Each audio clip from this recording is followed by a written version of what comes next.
Right. Okay, welcome.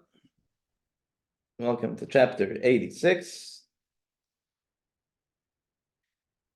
Kapitel Pei-Vav.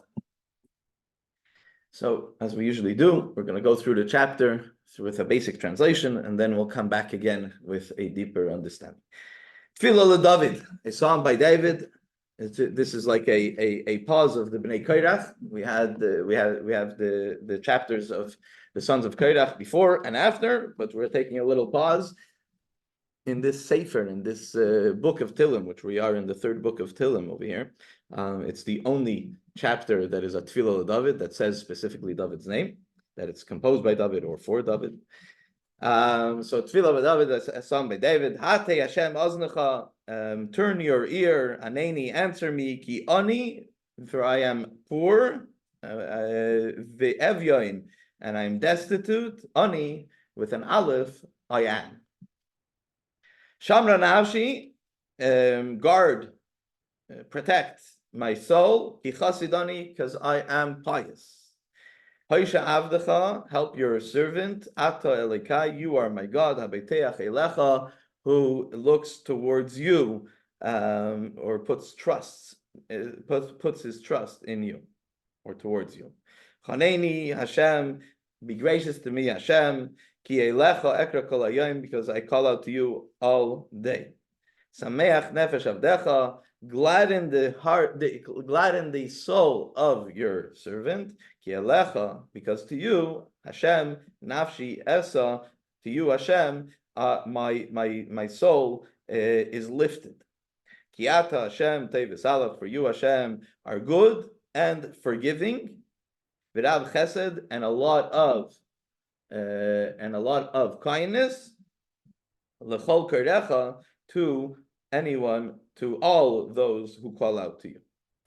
Hazina Hashem tfilasi, listen to my prayer. Listen Hashem to my prayer. V'akshiva, and listen more intently. The difference between Hazina and Akshiva in Yiddish, there's Zeheren and then there's zu der Herren.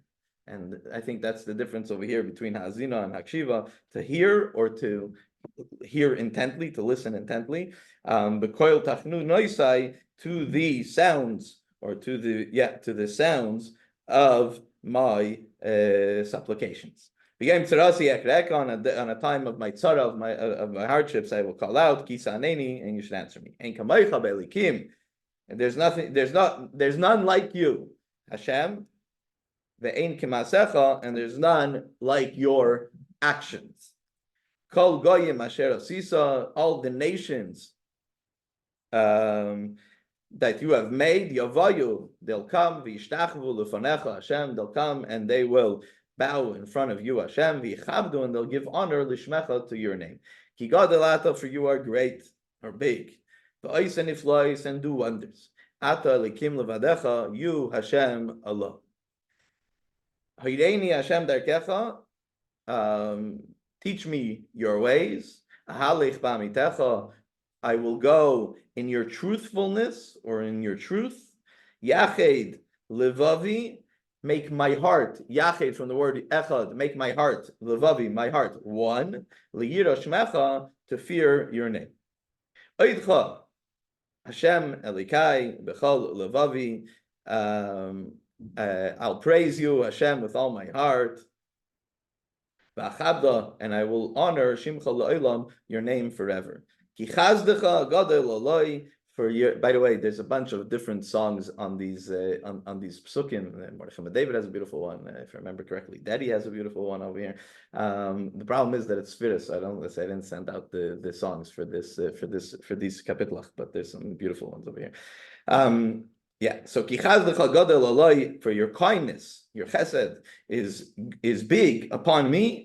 V'itzalta nafshi, and you have redeemed or saved my soul. Misha'ol tachtia, sha'ol is the depths, tachtia, the bottom of the depths. Elikim, Hashem, zaydim kamu alai. People, malicious people, have risen up against me. Vadas oritzim, and ruthless people, bikshu nafshi, want to kill me. The leisamach lenegdam, and they are not they don't put Hashem in front of them. V'ata, and you Hashem, Kel Racham V'Chanun, you have mercy and Erech Apayim, and you wait to anger. You have a long period before anger. V'Rav Chesed, and full of kindness. V'Emes, and truth. Pnei Elai, turn to me. V'Choneni, and help me. V'Tana Uzchol Avdecha, give me oiz, which is a certain type of strength. Oiz. V'Hoshia, and help. Levena Masecha, to the son of your maidservant. And the final pasuk, Asay imi oiz, give me a sign, a good sign, v'yiru Sinai, and my enemies will see, v'yevaishu, and they'll be ashamed, ki ata Hashem azertani, because you Hashem has helped me, v'nichamtani, and you have also consoled me. Okay, this is. I mean, the truth is, this kapitel could go with a basic translation. It's not, it goes well with a basic translation, but there's obviously so much more in this kapitel. There's different opinions as to how this kapitel was built and what it was built for. Most commentaries say that David HaMelech composed this while running away from King Shaul and asking Hashem to save him from Doeg and Achitophel, from people that wanted to kill him. The Meiri mentions, and the Sfarnu kind of, and I'm going to bring it up not on every verse, but on many of the verses, explain the different verses, and the Meiri brings up that Chazal bring down that this chapter is referring to Galus, to exile, to exile that we are in. And also it was written in order to give a chapter of Tehillim for Jews to say when they're going through a hard time, in Galus. To the extent that the Arizal says that this chapter should be said with tremendous kavanah and submission at the end of Shachris. And therefore, in Nusach Ari, which is not just a sign on a wall by a shul, it's the Nusach that we daven in Chabad. It's a Nusach Ari, and in Nusach Ari, this kapitel Tehillim is said every single day, that we don't say Tachnun, and we don't say Lamentation, we don't say Tachnun, right before the song of the day, right before Shir Sholyem. So it's actually on page 70 in the Blue Siddur, in the Chabad Blue Siddur. This chapter is said right before Shir Sholyem when we do say Tachnun. When we don't say Tachnun, we skip this chapter of Tehillim in the davening, which is interesting because we just restarted saying Tachnun. We didn't say Tachnun for over a month now, and just on Friday we restarted saying Tachnun. So it's a special chapter, special kapitel of Tehillim. So since Shabbos, when I realized this is the chapter that we were doing, because on Shabbos I looked at it. So yesterday during davening over here in Chabad, and today during davening I mentioned, by the way, this chapter, when we got to that part of davening, by the way, this chapter Tehillim, this is what we're going to be discussing on Monday night. Okay, so chapter 86, once again, the few lines at the top, the introduction to the line. This psalm contains many prayers regarding David's troubles and his enemies, Doeg and Achitophel. It also includes many descriptions of Hashem's praise. Every individual can offer this psalm when in distress. So if someone is ever looking for a kapitel Tehillim, for a psalm to say when they're going through a tzara, this is a good one to choose. Okay, let's start again from the beginning. Tefillah David, a psalm by David. Hatei Hashem azlecha, please turn your ear towards me and answer me, because I am an ani and an evyain. Ki ani ve'evyain ani. For I am an ani, I'm a poor person, ve'evyain destitute, ani I am. So why mention poor, destitute? Was David HaMelech really poor? What's the story over here? So the Metzudas comes and says that he was submitting himself, so to speak. He was in submission in front of Hashem, like a poor person that's asking for something and does it submits, so to speak, towards the person who he's asking. So David HaMelech, same way, when he's asking Hashem, he's asking like a poor person. The Radak, though, says that it's talking about a time that he was takapur, and he had to rely, when he was running away from Shalom Melech, he had to rely on the goodwill of the different communities that he would pass by in order to sustain himself. So therefore, it's take, he wasn't just saying it figuratively, he was saying it literally, that ki ani ve'evian ani, that I am a poor person. Svarnu says that it's referring to Galus, as I mentioned in the beginning, in the intro. And so what is this chapter talking about? Ki ani? So what is this pasuk saying? For I am poor and destitute. So he says, listen to my prayer, even though I am poor in what? In mitzvahs. In Galus, we don't have the opportunity to do mitzvahs like we have when we have a Beis Hamikdash, etc., etc. So I might be poor. The Jew crying this psalm during exile says I might be poor and not worthy, but really, why is that? It's because the harshness of Galus. Why don't I have the opportunities to do mitzvahs? It's because the Galus is so harsh. So take away the Galus, and then automatically we'll have more opportunities to do mitzvahs. So that's pasuk number one. Pasuk number two. Shamra nafshi ki chasidani. So now protect my soul because I'm a chassid. So what does it mean, the chassid? So literally, if you wanted to translate the word chassid, chassid means pious. So what does it mean? What a nerve. Huh? What a nerve. Okay. What audacity. Huh? What an audacious thing to say about yourself. Okay. The reason I bring it up, first of all, because I think it is a little bit audacious, but you know, in Brachas, we discuss this when we talk about David. They discuss it. Was he really a chassid? Was he really pious? And they argue back and forth if he was a chassid or not. But right. Call yourself a chassid in front of Hashem like that, it takes a nerve. Right. So Rashi actually brings up that Gemara. So first Rashi says, before he brings up that Gemara, Rashi first says that what does it mean to be pious? That when people talk negatively about you and you don't react. So that's a pious person, because naturally a person will react when someone talks negatively.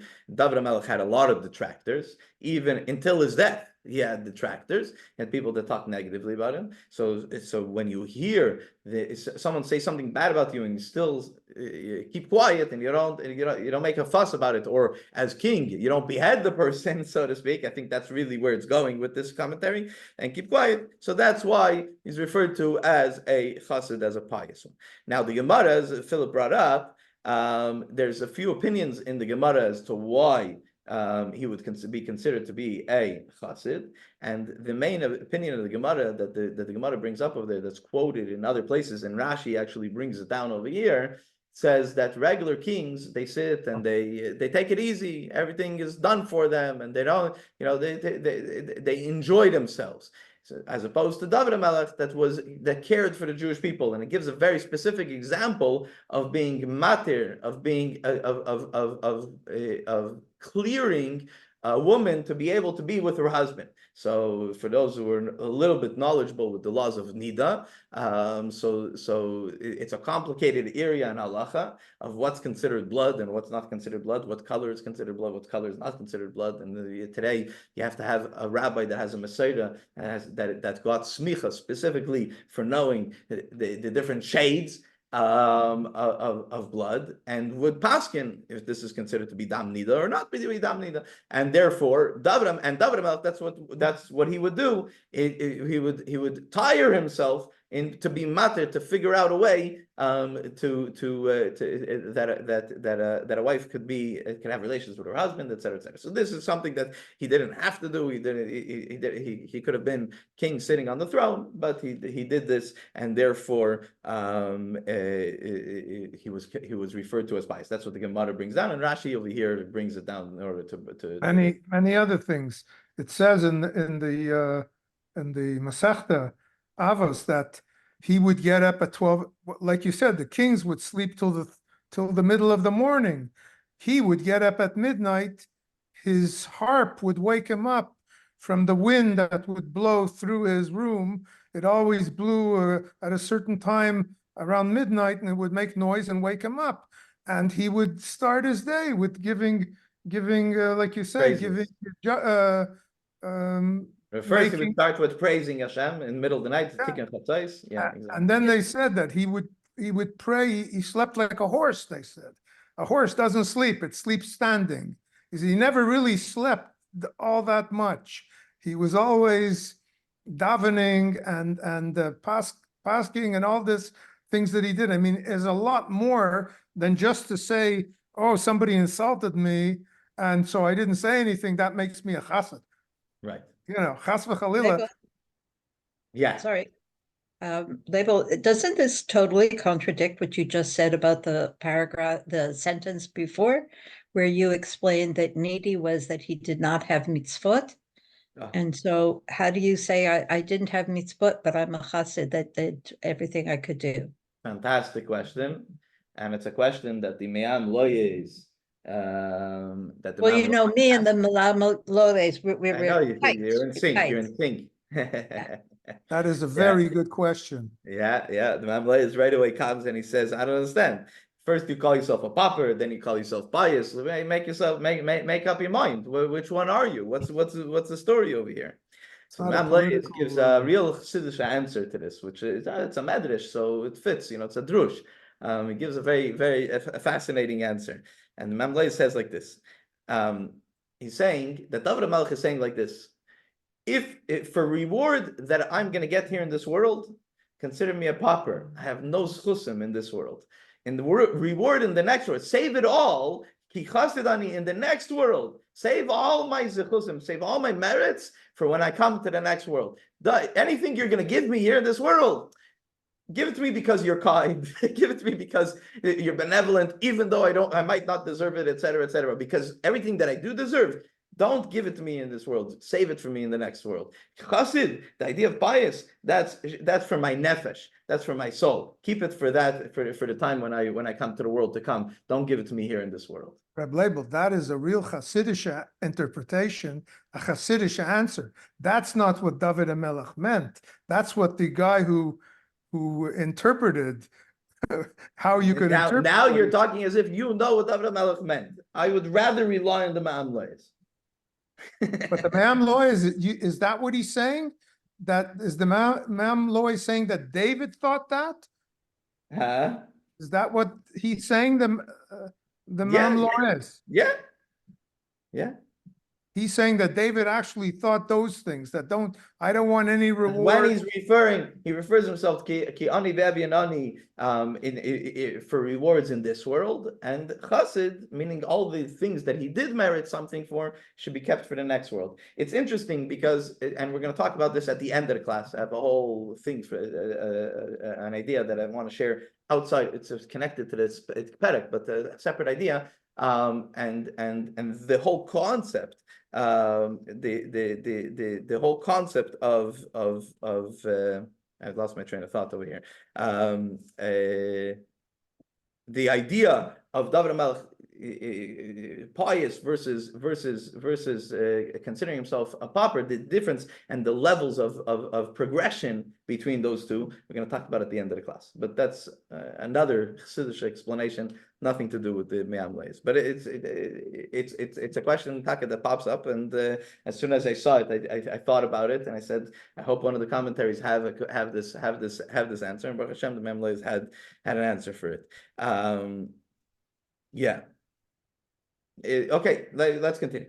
The Radak says, why would he consider himself to be a chassid? Because we mentioned the Gemara, we mentioned the Rashi. The Radak also says that he called himself pious because he was called pious because even though you'd say pious, we know of the sin of Bathsheba, we know of other things that David HaMelech could have done maybe a little bit better. So. But pious is not someone who never did something wrong, the Radak says. Pious is someone who recognizes his wrongs and tries to fix them, and tries to tries to do tshuva, and that's why he was called a chassid, a pious one.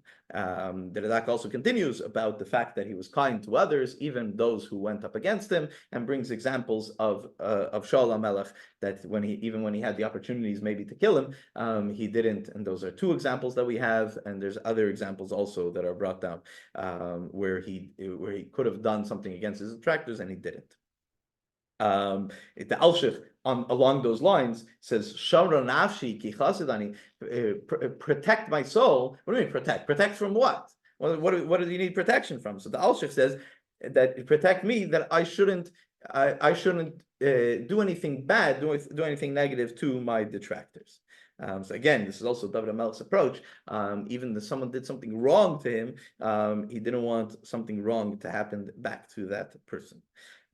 So this is why, according to the Radak, he was called a chassid, he was called a paisel. Pasuk Gimel, Pasuk 3. Chaneini Hashem. Hashem, please be gracious to me, because I call out to you kol hayom all day.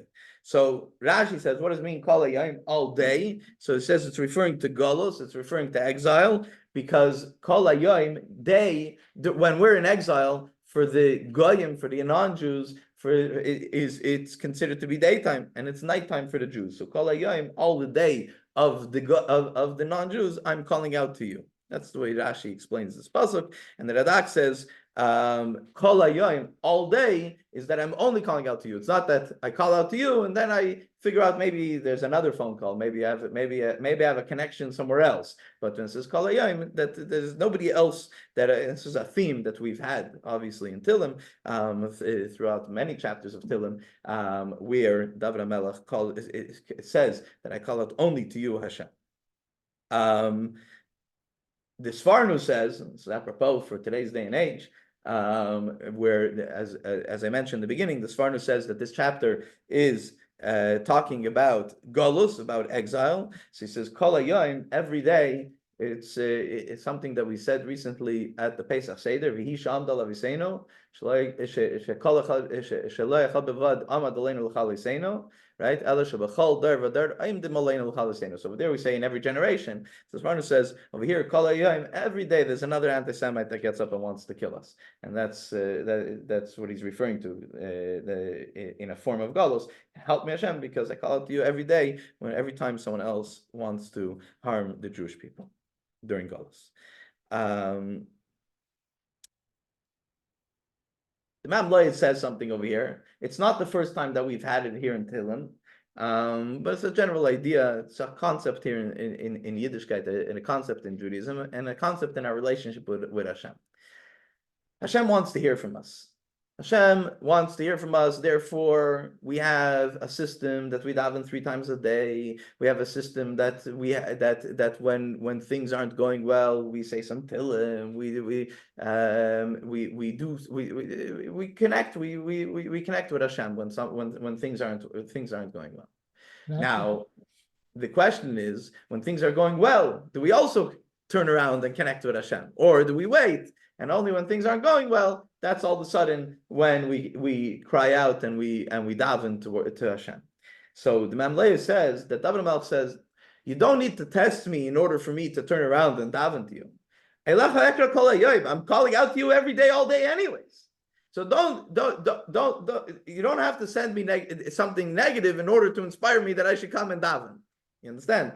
That's the way the Imam Leis explains. It's a general idea in Judaism. It's something that we should definitely keep in mind in our own personal lives. We shouldn't wait for a time that that something bad happens, and therefore we're running with a Tehillim. No, Tehillim should be something we should do more on a regular basis. The Rebbe once complained to somebody that whenever people have trouble, so they write in, but when things got fixed or things went well, they didn't feel the need to notify. You know, when you need a bracha, so they sent in a note to the Rebbe or made a phone call to the Rebbe's secretary asking for a bracha. But when things were okay, they forgot to notify. The Rebbe it bothered the Rebbe a lot, and it's something that as Chassidim we try to notify the good as well as when things aren't going so well. But definitely to notify when things are going well. This is obviously a different idea than davening. Davening is praises of Hashem, etc., which Hashem in his system of the world is waiting to hear from us. Could I just ask a quick question? Absolutely. This Tehillim was written before David was told by Hashem that David's not going to be building the temple. He's not going to be allowed to do that. Yes. He was aware of that at the time when this was written. Actually, I don't know. According to most opinions, it was when he was running from Shaul. So I no, not necessarily did he know that he's not going to be the one to build the temple. Not necessarily. God told him why he wasn't going to be chosen. Yes, yeah, because he had blood on his hands. Ah, Yeah. you've kind of set the tone for the way he's talking in a lot of these in a lot of these Tehillim. Anyway, go ahead. Sorry. Yeah. On that note, about building a temple, something I'm going to talk about at the end of the class, about David HaMelech's, what he added to the building of the temple, but connected to this chapter at the end of the class. Okay, pasuk Daled, pasuk number 4. Sameach nefesh avadecha, gladden my soul, the soul of your servant. So the Radak says, my soul, my nefesh is sound, is down, is sad, is downtrodden. So asking Hashem to gladden it, to do something to make it happy, so to speak. The Svarnu, as we mentioned, it says that this chapter is talking about the Jewish people in exile in Galus. So he's saying, gladden the Jewish people, bring joy to the Jewish people. How? By letting them know that you haven't forgotten them. That's the Svarnu's explanation of this pasuk. And the Mamlaya says, and this is a very nice flow of the pasuk, Sameach nefesh avdecha, make the soul of your servant, make my soul happy. Why? What's going to happen? Who's going to be the beneficiary of it? Who's going to benefit from my soul being happy? Ultimately, if my soul is happy, what's it going to do? It's going to call out to you. It's going to praise you, Hashem. So do it in order for my soul to be able to praise you.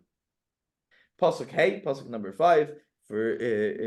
Because as the Alshich explains over here, because if I sin, you forgive, because you are the ultimate of good, Toiv v'salach, and gives forgiveness and full of kindness to anybody who calls out. The Mamlei says, L'chol kerecha, David HaMelech is specifically saying to anybody who calls out. It's not limited to David HaMelech, not limited to the Jewish people, but even anybody, any of Hashem's creations that call out to Hashem, properly call out to Hashem, as this chapter is going to end off. What that means, Hashem listens to them when they call out to Hashem. Pasuk Vav, pasuk number 6. On a B'yom Tzarasi, a time of a tzara, of a hardship, of a hard time. B'yom Tzarasi, on a day of my distress. I call out to you. Why? Because I know that you're going to answer me, and that's Kisa Neni, as the Metzudas points out. Kisa Neni, I know guaranteed that you will answer me. And the Radak says similarly. He just turns around the pasuk. The Radak does this sometimes. That he turns around the pasuk. He says, "Kisa Neni." So therefore, Ekreka, because I know that you can answer me. So therefore, I call out to you. I daven to you, Hashem. Excuse me, did we do Vav? Because that was Zion. Yeah. I mean, I didn't have much to add to Vav, but yeah. Oh, okay. Oh no, 1 second. I did have some. No, you're right. Listen. I skipped out on Vav. You're right. Positive Vav. Hazina Hashem Tvilasi. You're right. Listen to my prayer. Vakshiva bekel tachnu noisai, and listen intently to the sound or to the voice of my supplications. Thank you. So the Radak says that Hazina, listen to the many prayers that I call out towards you, to the many prayers that I call out to you, in a form of prayer or in the form of tachnun, in a form of supplication. And the Svarnu says that, referring to the Jewish people in exile, that they're calling out the daily cries from the Jewish people when things are hard, and or he refers to hard labor when the Yidden are in exile and they go through a hard time, or they have different hardships, hard labor. So the daily cries from the hard labor, he says, when the nations make decrees against the Jewish people. So that's what he's referring to over here in pasuk Vav, pasuk number 6. Okay, back to pasuk. We did 7 already. 7 again. That in a time of trouble, I know that you're going to answer me, so therefore I call out towards you. Pasuk Ches, pasuk number 8. En kamaycha be'elikim Hashem ve'en k'maasecha. There's nothing like you, Hashem. There's none like you, Hashem. Ve'en k'maasecha, and there's none that can do like your actions, like your maisim. The Yavetz says, it's a continuation of previous pasuk, on a day of tzara, when in a time of trouble, that's when we recognize that there's nothing like Hashem. The Radak says that it's referring to others that might think that there's some power to the sun, to the moon, idol worship. He says that it's referring to, and we recognize, David Melch recognizes, Jewish people recognize that Ein Kamaycha ve'elikim, that there's none like you, Hashem, ve'en k'maasecha, and there's none like your creations. Meaning that some people think that they could serve, let's say, the sun or the moon, but those are Hashem's maisim. Those are Hashem's creations. They're not anything for themselves. They are Hashem's doings, Hashem's creations. The Svarnu says that this pasuk is the cry from a Jew during exile, and the Jew says to Hashem that when we go through a hard time in exile, nobody can help us besides Hashem. I was having a conversation with someone else today. There's nothing connected to this, but the state of different things going on around the world, and what the solution is to it. And there's no solution. Hashem has to come with the solution, because not the human beings. We're not.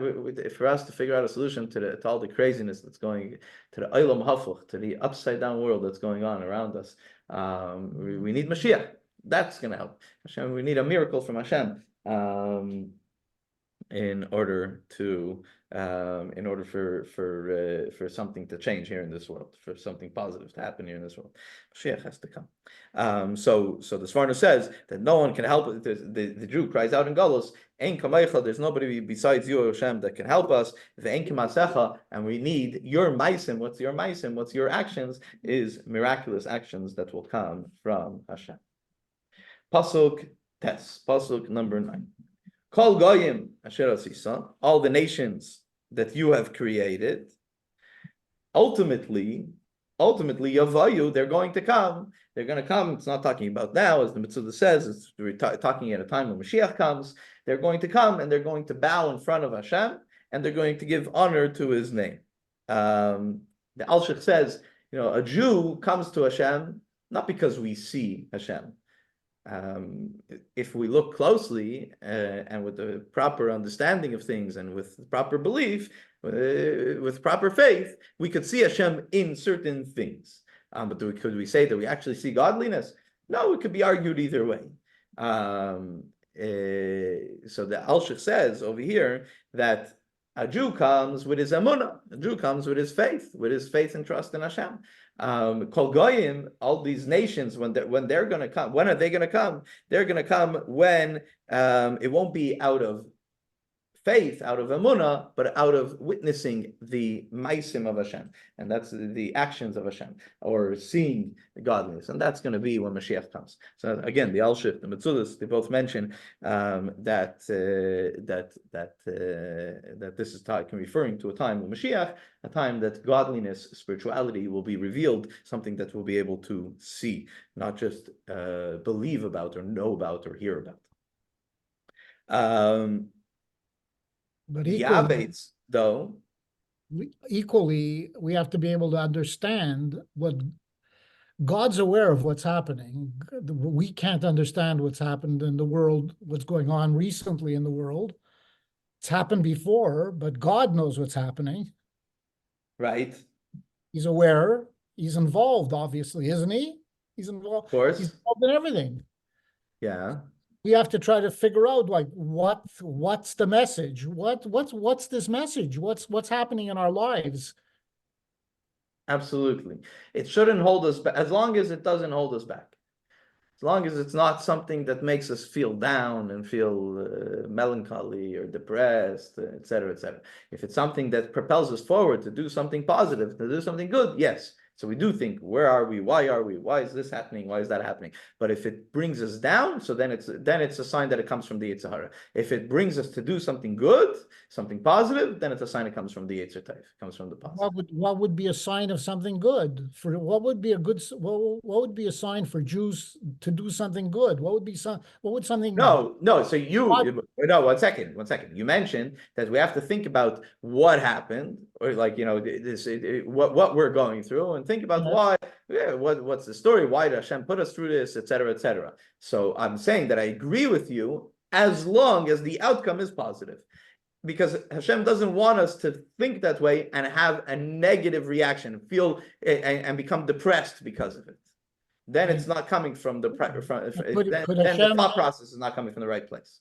Could this be coming from? Could God be trying to work a way to move all the Jews to Israel from the?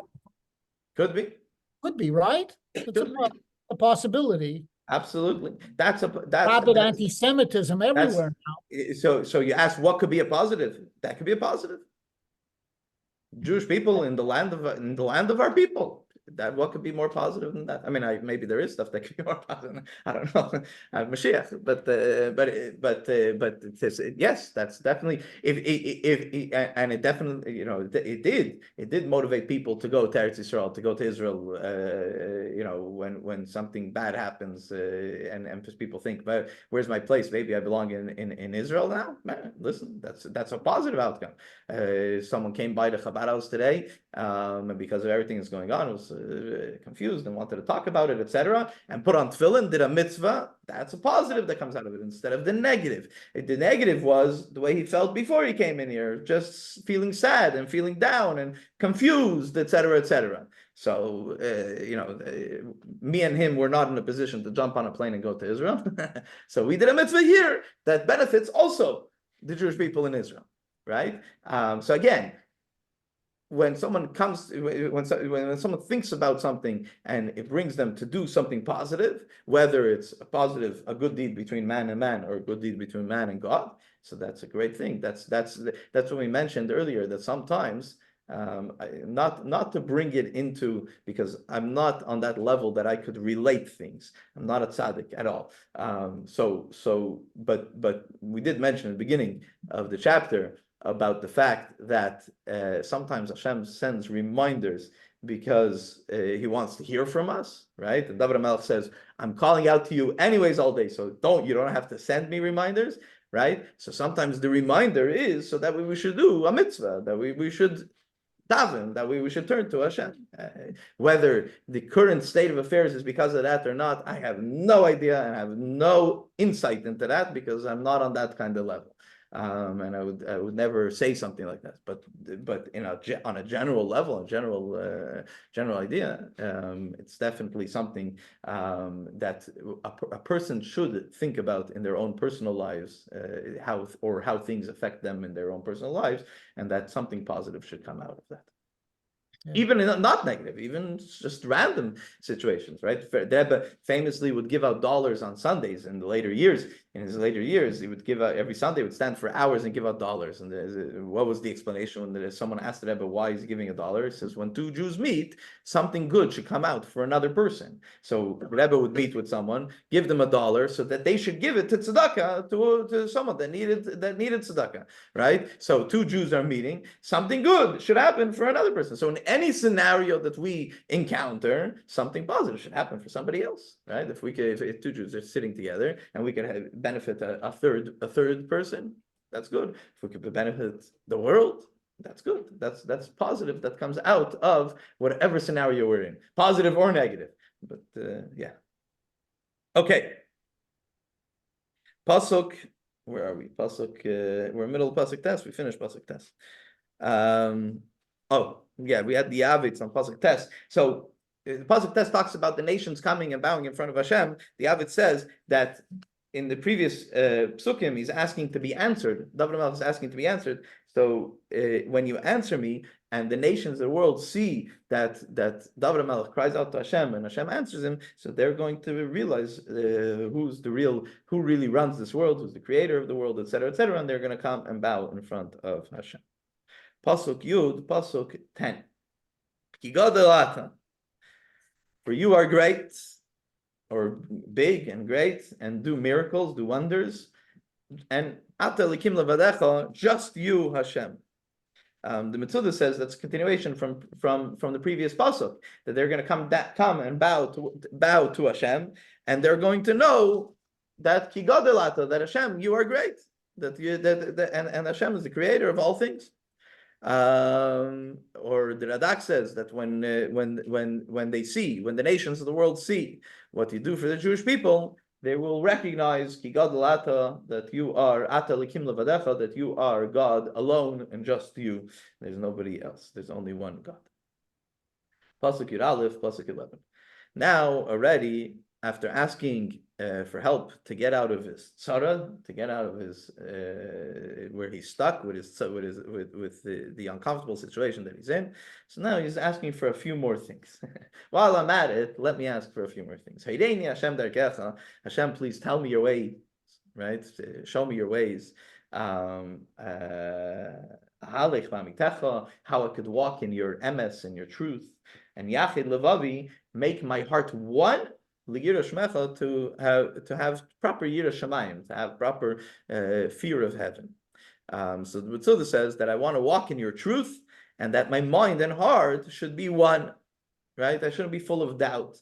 Where our heart it represents emotion, our minds represent intellect, and they don't always sync together. The heart desires, the mind tries to calculate things and tries to, they're not always in sync, whether it's in our physical pursuits or in our spiritual pursuits. So he's asking for a bracha that Yachid Levavi, that his heart should be one and it shouldn't be full of doubts. The Svarnu, as we mentioned, talks about the idea that it's a Jewish. The Jews cry this out during Galus, during exile. So he says, "Hayreini Hashem darkecha, show your ways," meaning let's not rely on everybody telling us what Hashem wants, how Hashem wants. We shouldn't be full of machlokes, full of arguments. And ahalik b'amitecha, show us your truth. Truth in general, there's the ultimate truth is Torah. So please show us the way of Torah, and that the pressure of the nations shouldn't hold me back. Yachid Levavi, my heart should be able to focus on learning, shouldn't be distracted by chayesha, by earning a livelihood, or from the pressures that go on in exile from the nations that are disturbing the Jewish people. The Alshich says Yachid Levavi, that to unify my heart. So he says that it's referring to the two Yetzers. That you have the Yetzer Tov and you have the Yetzer Hara. You have your good inclination, you have your bad inclination. And when a person feels a little bit schizophrenic, he's being pulled in two different ways. Something in him is pulling him to do something holy, something in him is pulling him to avoid doing something holy, or worse. And the person feels that he's being pulled in two different directions. That's the two Yetzers. That's the Yetzer Tov and the Yetzer Hara, the good inclination and the negative inclination. And he's asking to unify them, that they should both follow in the path of the Yetzer Tov, of the good inclination. It's interesting because in davening we say Yachid Levavi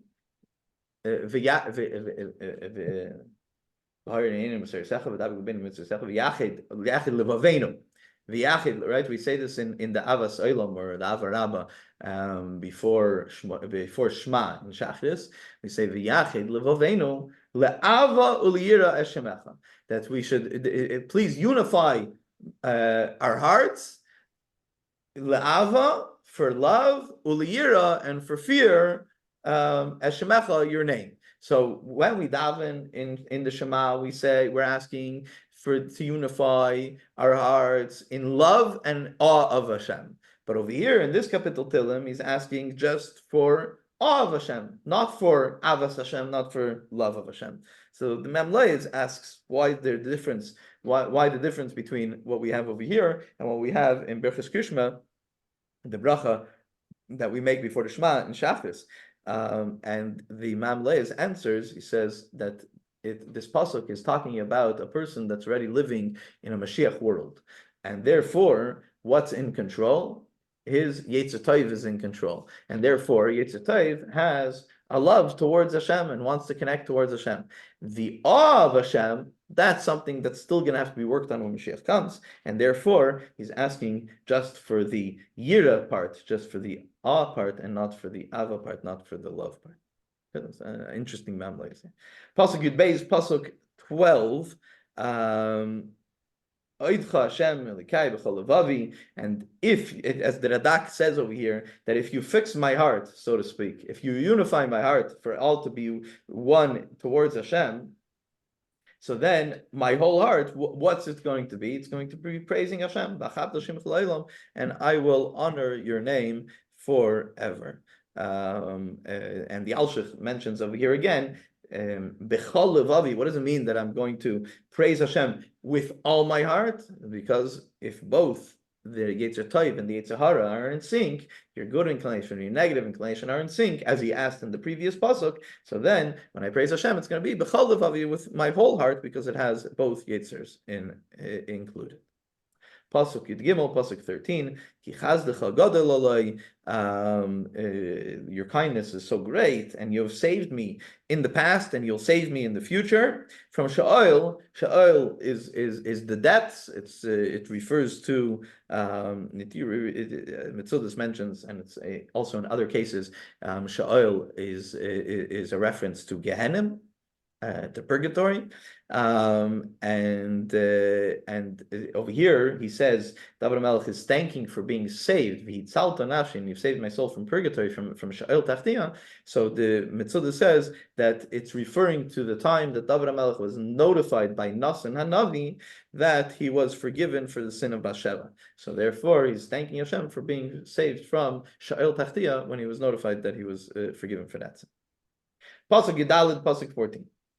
So the Mamlei gives the introduction to this pasuk. He says, now that he's asking to be, now that he's finished with asking for the other things, he's also asking to be saved from his enemies, who are these bad characters. Specifically, as Rashi mentions, that it's referring to Doeg and Achitofel.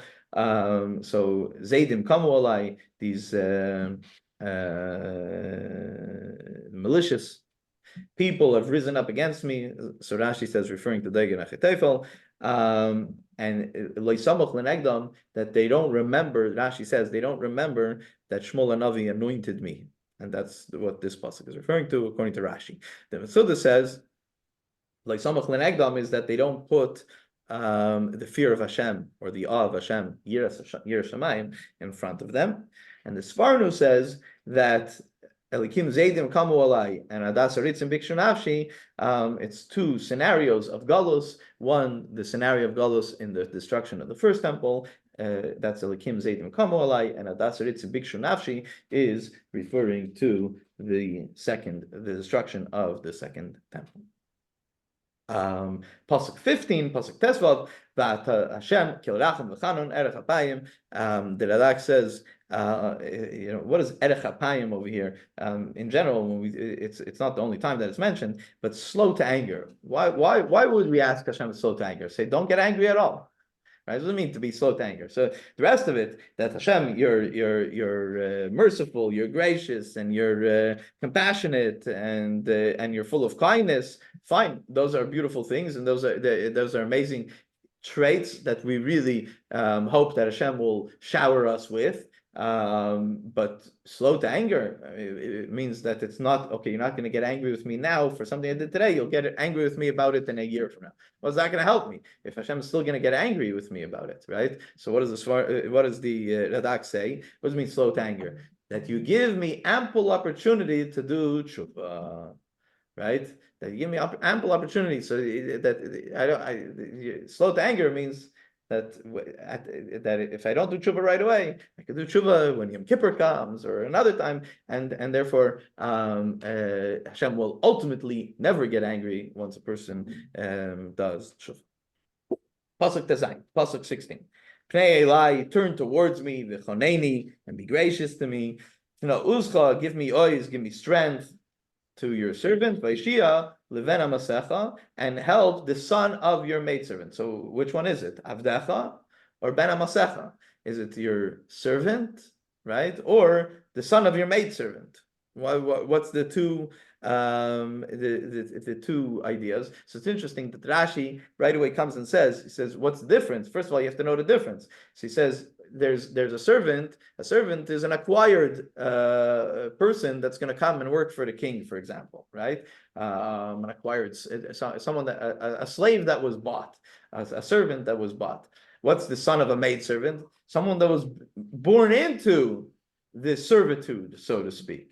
Right, so Rashi right away says the son of a maidservant is much more dedicated because they're born into it. It's something that's ingrained in their DNA. This is who they are. So they're much more connected. So the son of a maidservant bringing out the idea of real connection to Hashem, because I was born into it, and this is all I know, so to speak. The Radak says that when he mentions both,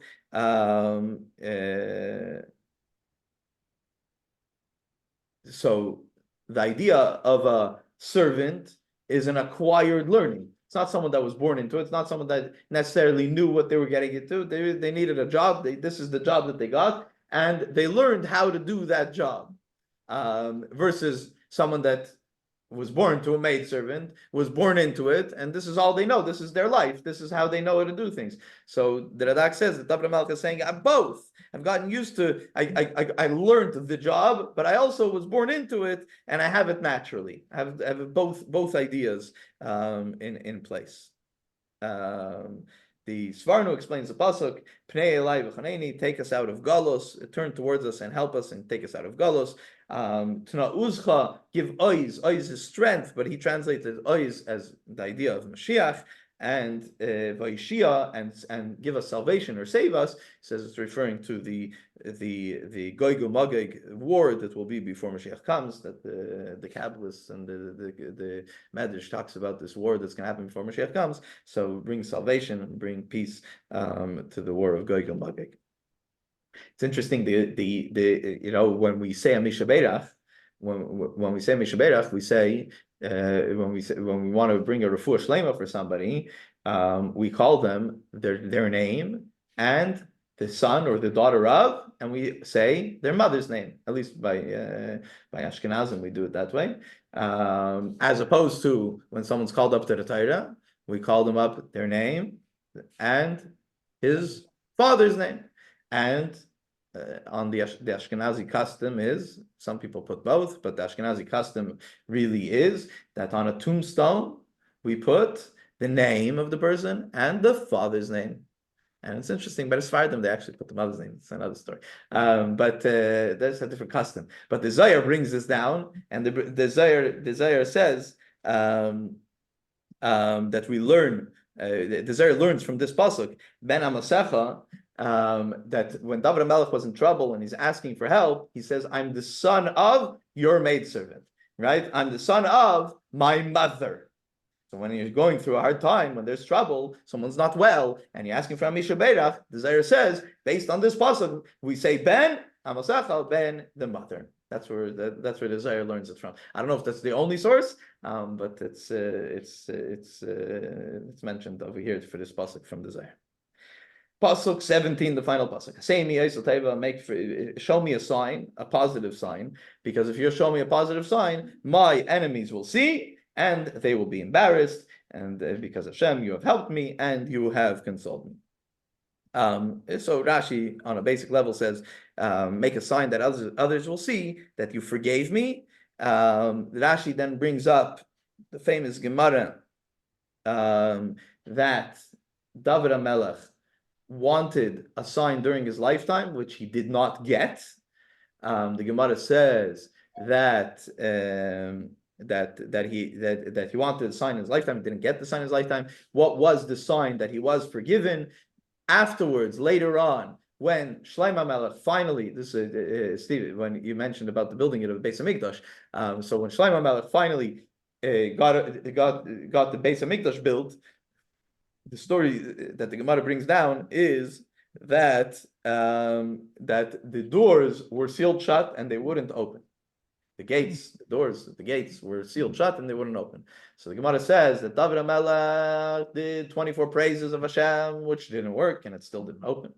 Then they made there's a capital Tehillim, if I remember correctly, it's chapter 24. of Tehillim that we say on on Yom Kippur, part of davening. Miza Melech HaKaved, Hashem is Gibor. So he's asking, says who resides in the base of Mikdash? Says Hashem Gibor, Hashem is Gibor, and he says, okay, so then Hashem, you should open up there, and still nothing happened. And then the Gemara says that they finally said a pasuk which includes Zichru David, to remember David, your servant, and all of a sudden the door is open. The Gemara ends off that all of David HaMelech's detractors, that's when they recognized, that's what they realized, that Hashem forgave David HaMelech. So it didn't. So this request of Aseimi Aisel Teva, make for me a sign, it didn't happen in his lifetime. It only happened after he passed away. But still, his detractors were able to see it later, and they recognized that he was forgiven and that he was chosen by Hashem, etc., etc. The Metzudas says Aseimi Aisel Teva. Sorry, the end of the pasuk, Kiyat Hashem Adatani, that you have helped me. He's saying this in past tense because you have always helped me, and he was sure that he would continue to help him. The Svarnu says Azartani, help, is talking about the Jewish people during exile asking for help in succeeding in the war, and Nichamtani, the consolation. What's the consolation? Asking for consolation is to be consoled when Mashiach comes. That's going to be the ultimate consolation. Pasuk says, and the Alshach brings up, he says, "Asei ois l'tayva." Make for me a sign, but it should be a good sign. Make for me a sign. What's a good sign? A bad sign? A sign, like a sign from Hashem. Why is he asking for a good sign? So the Alshach says, he's asking for a good sign. He says he wants something positive to be the sign, not something negative. Not that something negative should happen to his detractors, and then they say, "Oh, this is a sign." No, something good, something positive. And that's what he wanted to see. Okay, so that's the capital. I want to go back a little bit and discuss something. I put it into the email about this chapter, and we see in the first verse, in the first pasuk, he calls himself ani v'avya, he calls himself poor and destitute. Talks about himself in a very poor fashion. In a downtrodden fashion.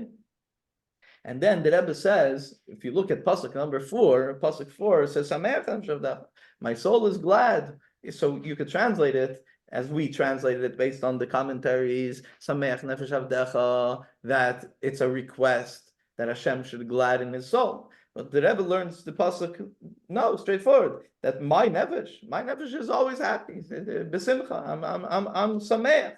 So how do we have such a contrast between pasuk number 1 and pasuk number 4? Pasuk number 1, downtrodden and poor, versus pasuk number 4, joyous. So the Rebbe brings down in a mimer that there's 2 different types of servants in their servitude, in the way they serve a king. What's the first type of a service of serving a king? There's certain types of jobs that the king will never do, right? And he hires people to do it. In a very different level. We all have certain jobs that we won't do, and we hire out for those kinds of jobs. It's not something that we want to do. We hire someone else to do it. Whether it's not because we don't know how to do it, it's because maybe it's beneath us. It's not something that we feel that we should be doing. So there's a king. There's jobs that it's not for the king to do. So that's one type of person that works as a servant for the king. There's another type of servant that he does the jobs that the king might do, but he does it instead of the king, right? There's certain jobs that the king might get involved with, but he's not going to be able to do everything. So he hires people that are going to do certain things instead of the king. So the Rebbe brings down, he says the same thing is with serving Hashem. We can have 2 different approaches in our service of Hashem. We can have an approach that it's a job that we need to do. These are menial jobs. And I wake up in the morning. I may not be so inspired to do it, but I push myself to do it because I know I want. This is my job. This is what Hashem wants of me. Okay, I'm gonna do what Hashem wants of me, and I'm gonna push myself. I'm gonna accomplish what Hashem wants of me. There's another approach. There's another approach is that no, This is such a prestigious job. Hashem gave me a job here in this world. Hashem wants me to make this world into a better place. He wants me to do another mitzvah. This is a prestigious. I'm partnering with Hashem to make this world into a better place. That's the real idea of Tikkun Olam, right? Not the fake idea of Tikkun Olam. The real idea of Tikkun Olam, to fix the world. Hashem created a world that is not perfect. Dafka that's not perfect. Why? So that I should come around and I should perfect my little area in this world. That's a prestigious job. That's me partnering with God in creation.